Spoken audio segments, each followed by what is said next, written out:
Volvemos con más información importante y relevante para su salud y calidad de vida. Vamos a hablar de un tema hoy día y que tiene que ver con la fertilidad. Fíjese que uno de los temas que me preocupa o nos preocupa a los doctores es que con el tiempo se ha ido atrasando la maternidad. Las mujeres están atrasando el momento en que deciden ser mamá.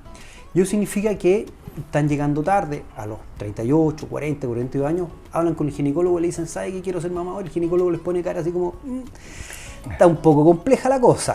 Bueno, vamos a hablar de este tema, cómo enfrentar este tema hoy día en esta situación que yo le escribo un poquito rápido de lo que está ocurriendo. Y estamos para hablar de este tema con el doctor Óscar Espinosa. Óscar, bienvenido a nuestro programa, el ginecólogo obstetra de la Clínica de la Mujer de Viña del Mar. Así es, muchas gracias Claudio por la invitación. Óscar, está pasando esto, ¿no? Lo que yo describía.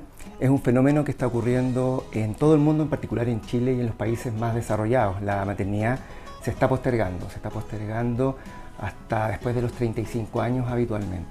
Y otro fenómeno que viene de la mano con este es que está disminuyendo el número de hijos que las parejas o las mujeres están decidiendo tener. Correcto. Cada día ha ido disminuyendo más también la tasa de fecundidad en nuestro país. ¿Qué riesgo tiene la mujer cuando, producto de este pasar de los años, ¿no es cierto?, quiere enfrentar entonces la posibilidad de ser mamá?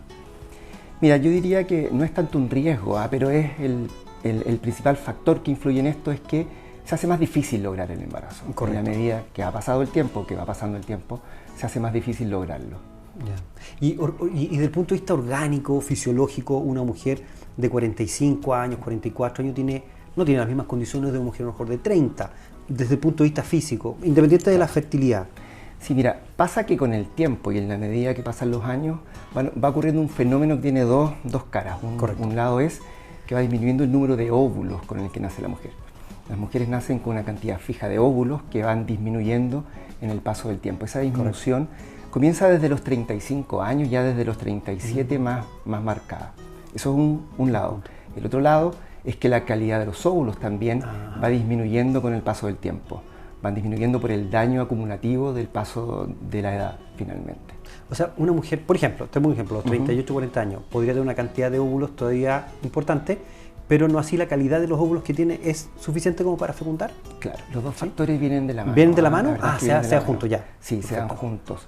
Calidad y cantidad no están vinculados directamente, pero ambos fenómenos son frecuentes después de los 37 o 40 años. Eso hace que cuando se hace un tratamiento de fertilidad o cuando se intenta buscar un embarazo, las posibilidades de lograrlo disminuyen. Correcto. Y hoy día, ¿qué técnicas de fertilidad existen en el país?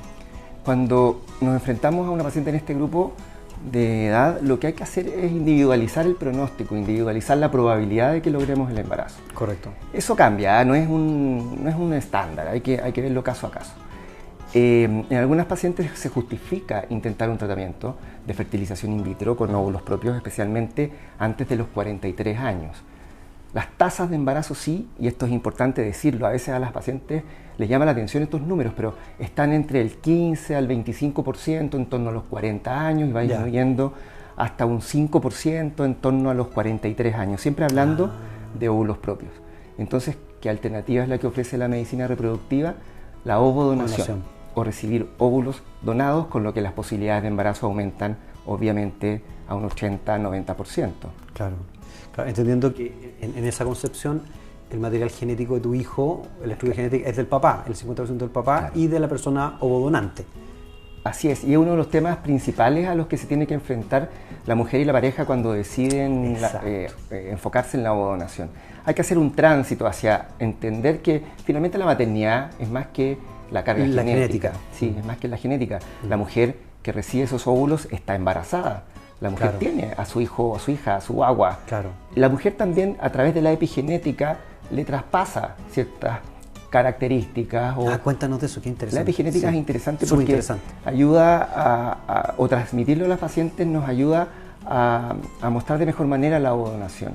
La epigenética, básicamente y en sencillo, es que el ambiente determina qué genes se expresan y qué genes no se expresan. Y obviamente el ambiente intrauterino es el primer ambiente en el que el embrión crece y eso determina qué genes son finalmente los que se expresan y determinan las cualidades de ese embrión. Por lo tanto, la mamá sí impregna de alguna manera ese material genético con sus propias características. Me imagino, porque tú me respondes muy bien eso, y me imagino entonces, Oscar, que te lo han preguntado, me imagino que te han preguntado este tema de la donación, y me imagino que los papás te han dicho, oiga, pero ¿qué pasa con el material genético? Sí, es la, ¿Sí primera, o no? sí, es la primera pregunta que siempre se hacen. Claro. Y yo creo que el tránsito hacia entender la donación como un buen tratamiento implica vivir un poquito este duelo genético. ¿Ah? Pero es un duelo desde lo positivo, porque finalmente cuando se entiende que van a lograr un embarazo y que ese embarazo finalmente desde todos los estudios de constitución de familia no hacen ninguna diferencia. Y que es tu hijo. Absolutamente. ¿No es cierto? Absolutamente. Sí. No tengo ninguna duda de eso. Ahora, y volviendo en ese tema, claro, porque tú puedes recibir esta donación, pero también dónde lo recibes, este hornito, ¿no es cierto?, que es el útero, también es importante. Y tu condición fisiológica, las enfermedades. ¿Qué pasa también con este análisis? ¿Quién es candidata a una donación? ¿O todas son candidatas a una donación? A ver, finalmente todas las personas que tienen un estado de salud compatible con el embarazo se pueden embarazar. Ya. ¿Cierto? Cierto que existen ciertos riesgos asociados al embarazo después de los 40 o incluso después de los 45 años. Pero si se hace un buen control, si la persona no tiene o tiene compensadas sus enfermedades crónicas y tiene hábitos saludables, por supuesto que puede lograr un embarazo sin aumentar tanto la morbilidad. Hay riesgos como la diabetes gestacional o la hipertensión durante el embarazo que hay que monitorizar muy de cerca, y por eso es que el embarazo tiene que ser controlado, en estos casos con un equipo perinatal. Correcto. ¿Y el útero como matriz que va a alojar a este huevito, pensando en los 40, 42, 45, 47, no sé, en un rango,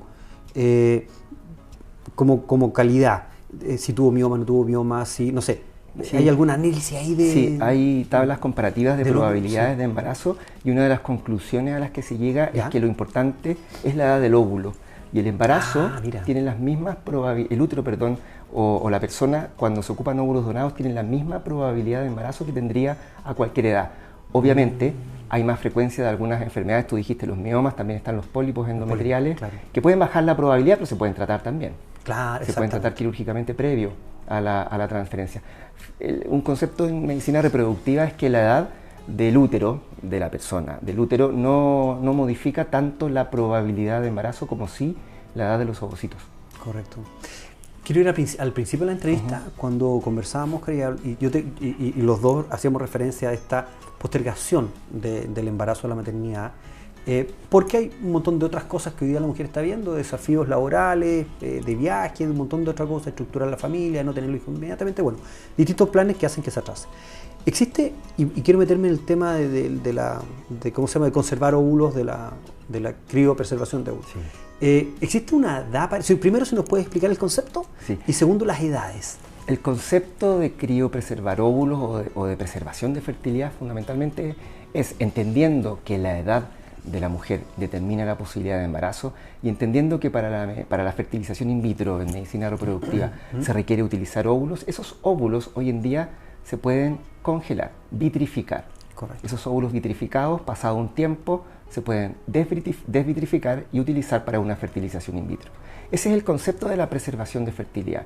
Básicamente se hace la primera mitad de la fertilización in vitro a una edad precoz, se dejan congelados esos ovocitos y se utilizan después. Correcto. Respecto de la edad, en general yo siempre digo, la mejor edad es lo antes posible cuando se toma la decisión. Antes de los 35 años de todas maneras. Idealmente antes de los 35, sí. Idealmente antes de los 30, pero es raro que alguien esté pensando en esto antes de los 30. Correcto. Y en general la mayoría de las veces entre los 30 y los 35 años se genera la inquietud, la búsqueda, la consulta y la decisión de guardar óvulos. Pero si una persona tiene 37 y tiene una buena reserva ovárica, también puede guardar, por supuesto. Y 37 va a ser mejor que 42, por ejemplo, si decide embarazarse después a los 42 años. 38 también, 39 también.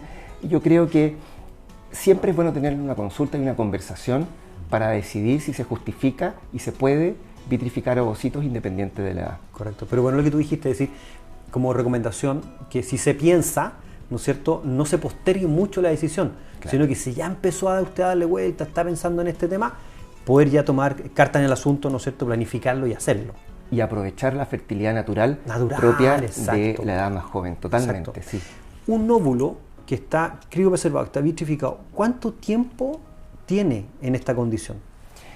La verdad es que Hasta ahora es indefinido el tiempo que puede estar, pero técnicamente no es que sea indefinido. Desde más o menos a mediados de la primera década de este siglo, el 2005, se describió la técnica de la vitrificación, que no es como la congelación antigua que había antes, que no era muy efectiva en preservar la vitalidad de los ovocitos. Por lo tanto, hay óvulos vitrificados desde esos años hasta ahora, 15, 20 años. Y se ocupan 15, y tienen buenos años. resultados. Mira. Pero el tiempo está corriendo y probablemente se alargue con el paso del tiempo. Correcto. Ahora, si una persona guarda óvulos para pensar en su futura maternidad en torno a los 35, es muy probable que antes de 10 años ya decida utilizarlos. Correcto. Por lo tanto, en general suelen estar vitrificados entre 5 y 10 años más o menos. Oye, en el tema de la fertilidad también indicar que este tema es de dos. Por lo tanto, siempre que se enfrenta estos temas de infertilidad, son las dos personas, hombre y mujer, las que tienen que hacerse los chequeos. Así es. Que es súper importante. Y en general, desde el comienzo, siempre en medicina reproductiva hay que evaluar 3 factores, que son los óvulos, hemos hablado de eso ya, los espermios, exacto, y el útero con las trompas, que es en el fondo el lugar donde ocurre la unión de los gametos y el embarazo finalmente. Correcto. Hay que evaluar cada uno de estos elementos separadamente y siempre completa la evaluación. No sirve evaluar solo los espermios, solo los óvulos, solo el útero, tiene que ser completa. Muchas veces se pasan por alto diagnósticos porque no se hace una evaluación completa antes de definir el tratamiento. A propósito de evaluación, cuéntanos un poquito de la Clínica de la Mujer de Viña del Mar. ¿Cómo enfrentan esto? ¿Qué equipo existe? En la clínica, bueno, las parejas o las personas cuando consultan se hacen todos estos exámenes y esta evaluación que estábamos comentando, el espermiograma, una buena ecografía, un estudio de imágenes para diagnosticar la permeabilidad tubaria, la evaluación de los factores hormonales también. Una vez que se define la necesidad de una fertilización in vitro, hay un equipo de personas que nos acompañan en el manejo de las pacientes, fundamentalmente las matronas, que son muy importantes, y las psicólogas también. Y las psicólogas en particular son una parte relevante del equipo porque el enfrentamiento de estos tratamientos implica periodos de optimismo o de repente de sensación de que no está resultando, que son muy marcados. Entonces hay que acompañar y hay que conducir siempre de alguna manera acompañando las emociones que se generan, porque la infertilidad, la reproducción y la medicina reproductiva tienen muchos duelos que van ocurriendo en la medida que se van tratando las personas. Y ahí se necesita un apoyo, ¿eh? Se necesita ese apoyo, sí, totalmente. Es muy importante.